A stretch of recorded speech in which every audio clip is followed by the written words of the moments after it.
Queridos irmãos, queridas irmãs, que a graça do Senhor Jesus, o amor de Deus o Pai e a comunhão do Espírito Santo esteja com todos vocês. Nós somos gratos a Deus por podermos estar juntos mais uma vez para refletirmos sobre a Palavra de Deus através aqui das mídias sociais. Eu sou o pastor Jerry Fischer, pastor da Paróquia Luterana Cristo Bom Pastor aqui de Joinville.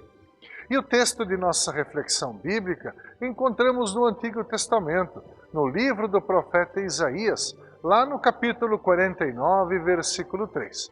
Essa passagem bíblica é também o lema da semana que inicia no dia 16 de janeiro, o segundo domingo após Epifania.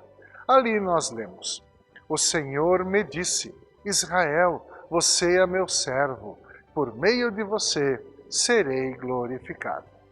Gente amiga, o versículo do dia de hoje se refere ao povo de Israel, mas também precisamos lembrar que muitas passagens que falam sobre o servo de Deus se aplicam à pessoa de Jesus Cristo.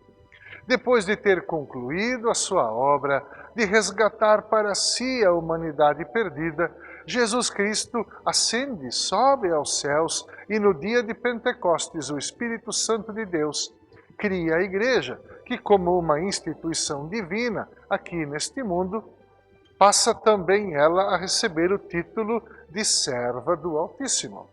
Cada pessoa batizada, você que agora está aí me assistindo, também eu, somos todos chamados a ser servos de Deus aqui neste mundo.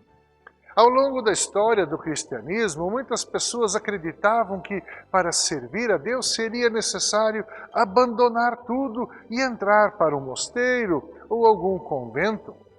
O servir a Deus, especialmente lá na Idade Média, ficava restrito aos religiosos que ficavam grande parte da sua vida enclausurados, orando.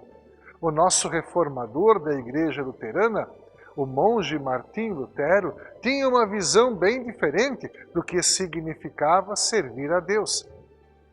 Para Lutero, Deus é o único criador e doador dos dons aos seres humanos. Logo, cada pessoa pode servir a Deus neste mundo usando os dons que recebeu do seu Criador. Certa vez, um sapateiro perguntou a Lutero o que ele deveria fazer para poder servir bem a Deus. Ele talvez esperasse o conselho de fechar o seu negócio e tornar-se um pregador do Evangelho. Mas Lutero respondeu: faça um bom sapato e venda-o por um preço justo. Para Lutero, aquele sapateiro poderia servir bem a Deus, sendo um bom profissional, um profissional competente e honesto. Também nós, de forma errada, separamos entre atividades religiosas e as demais, como se as atividades religiosas fossem relacionadas a Deus e as demais fossem apenas para nós mesmos.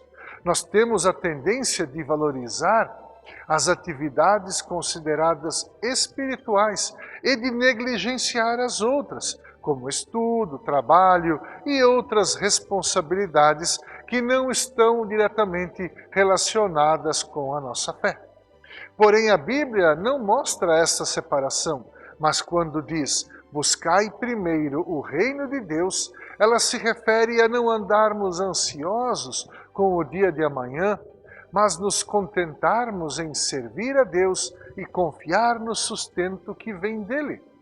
O reino de Deus não é só oração, não é só leitura bíblica, evangelismo e costumes religiosos, mas envolve tudo aquilo que nós fazemos, tudo o que falamos e aquilo que pensamos no nosso dia a dia.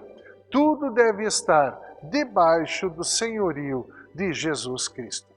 Para o sapateiro, servir a Deus só seria possível se ele se tornasse um religioso e dedicasse todo o seu tempo a pregar o Evangelho. Ele não imaginava que poderia servir a Deus fazendo sapatos. Afinal, o que os sapatos têm a ver com o reino de Deus? Não seria mais proveitoso se dedicar ao estudo da Bíblia, ao ensino ou à pregação, que parecem ser atividades muito mais espirituais? O sapateiro estava errado ao pensar que Deus estava indiferente às coisas do dia a dia dos seres humanos. A resposta de Lutero mostra uma visão diferente, em que tudo aquilo que é bom e justo nas relações entre as pessoas é visto como uma forma de expressão do caráter amoroso de Deus. Isso nos mostra que eu e você também podemos juntos servir a Deus em nosso dia a dia, mesmo nas coisas mais simples, e que podemos enxergar o agir de Deus em diversas situações da nossa vida.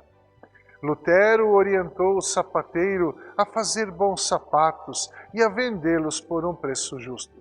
Da mesma forma, podemos usar isso como referência para aquilo que nós fazemos em nossa vida.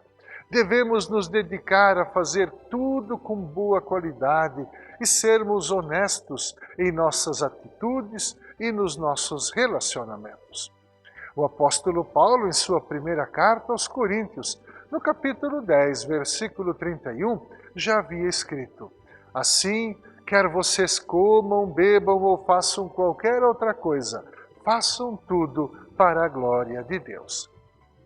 É em nome de Deus que deve estar a nossa principal motivação e a fonte de satisfação.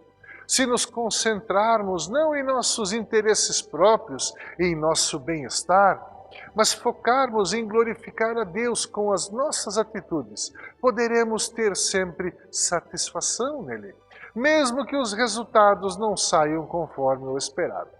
Cada dia se torna, então, uma nova oportunidade de servir a Deus, e há sempre algo novo diante de nós, mesmo em meio à rotina dos nossos dias mais comuns.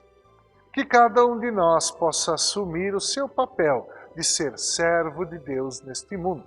E lembre-se, você não precisa ser um pastor, ou um padre, ou outro tipo de religioso para isso. Basta que você use com amor no dia a dia os dons que você recebeu de Deus. E assim, certamente, através das suas atitudes, Deus será glorificado. Um grande abraço a todos. Amém.